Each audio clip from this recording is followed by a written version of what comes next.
Hello, Professor Candido here. I am welcoming you back for Chapter 4, Part 4. And if you recall, in the previous modules, we did these.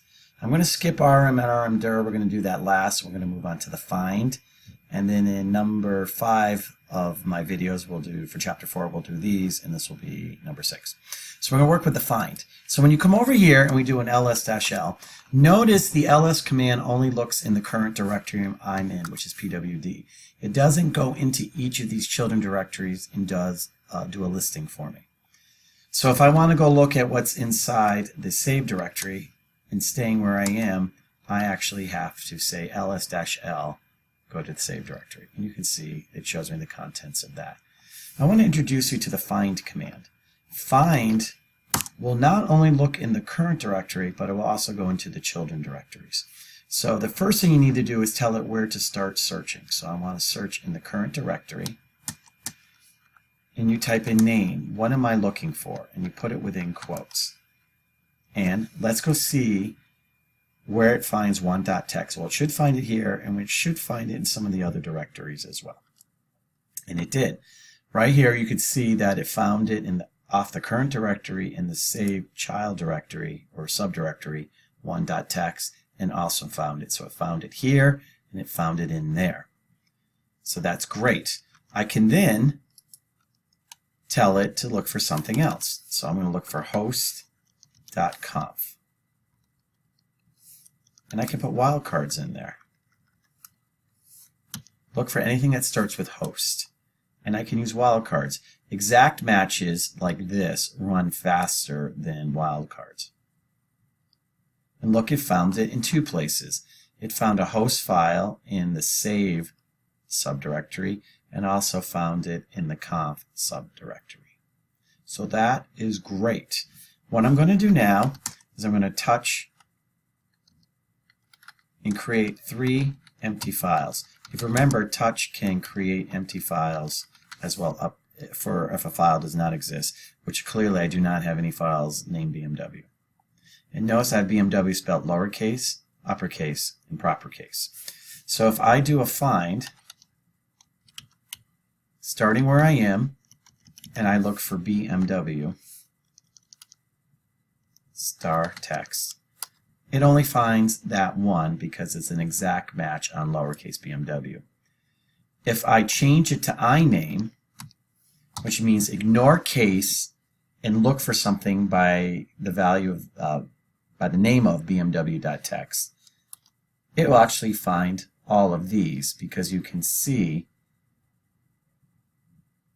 I have the uppercase B, lowercase MW, and lowercase BMW. It did not pick this up because I named it wrong. So I'm going to do an MV to rename it.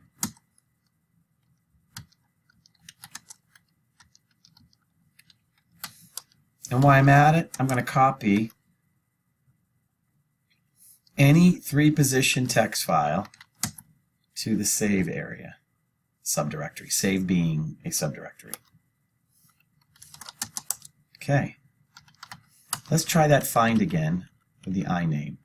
Find, starting in the current directory, ignoring case for things of the name BMW, either upper, lowercase, or mixed case. And you can see it found it in the current directory. It found it in the save child, or what we call subdirectory, subdirectory, and it found it here. So it did work the way we wanted to. Now, keep in mind the iname is more thorough because it ignores case, but it takes longer because it has to convert everything to lowercase and then compare. All right, I want to show you how to create a directory under save. So watch this. I'm going to say make directory under the save directory called copies. So now, if I go there and do a pwd, you will see how many levels down am I? Guess. 1, 2, 3, 4, 5. I'm down 5 levels.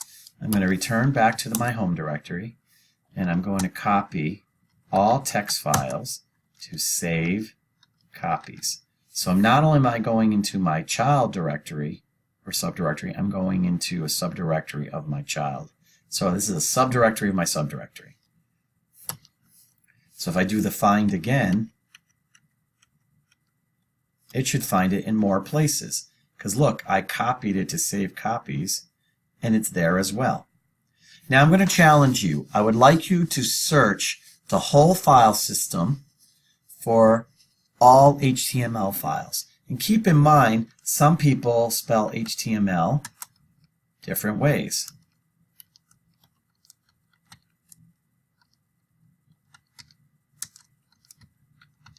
HTML stands for Hypertext Markup Language. So, your challenge is to search the whole file system for any combination of files that end with these values and redirect the output to a file. I'm going to give you a minute, and I suggest you pause this while you try to do it, because the solution is going to come up right after here. So now's a good time to pause to try, and then you can hit play to resume to find the answer.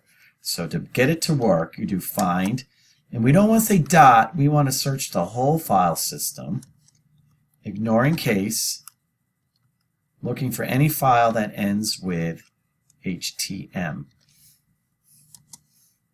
And we're going to redirect it to a file called htmlfiles.txt. And we're going to let it run. But as you can see, I'm getting a bunch of error messages to files or directories I do not have access to. And I'm going to show you shortly how to suppress that. So if you remember, I did this command. And let's go look at, let's do an ls to see if I got a file. And look, it did find some HTML files. Let's go take a look. Let's use the more. Remember, the more lets you look at one screen at a time. And you can clearly see it picked up HTML files. So this is wonderful. However, if you remember, I got a bunch of errors, and I'm going to show you how to suppress those. You know, and I hope you understand, this redirects. The output of the command over here gets put into this file. But we also got security permission errors.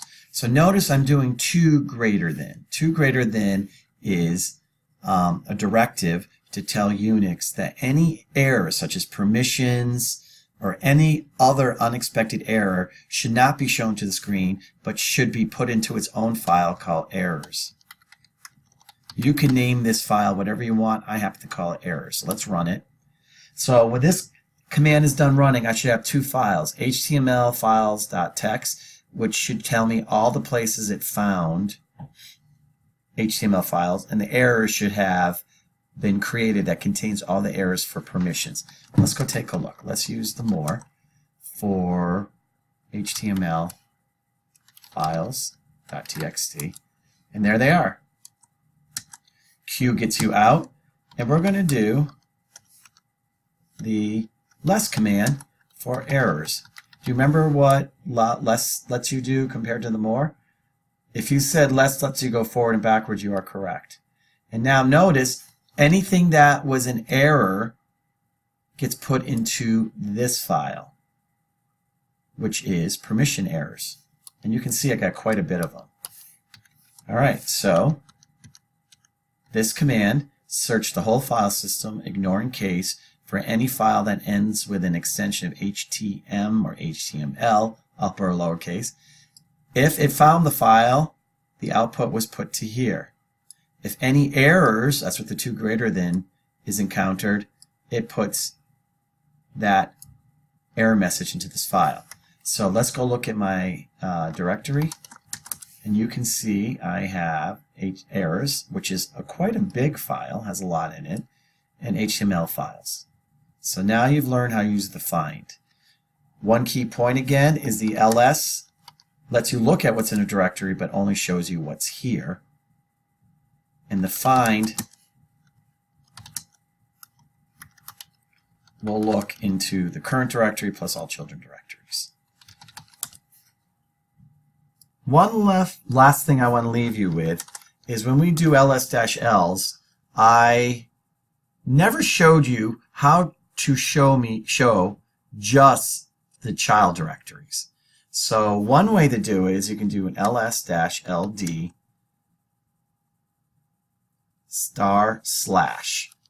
And notice it acts as a filter just to show you the child or subdirectories.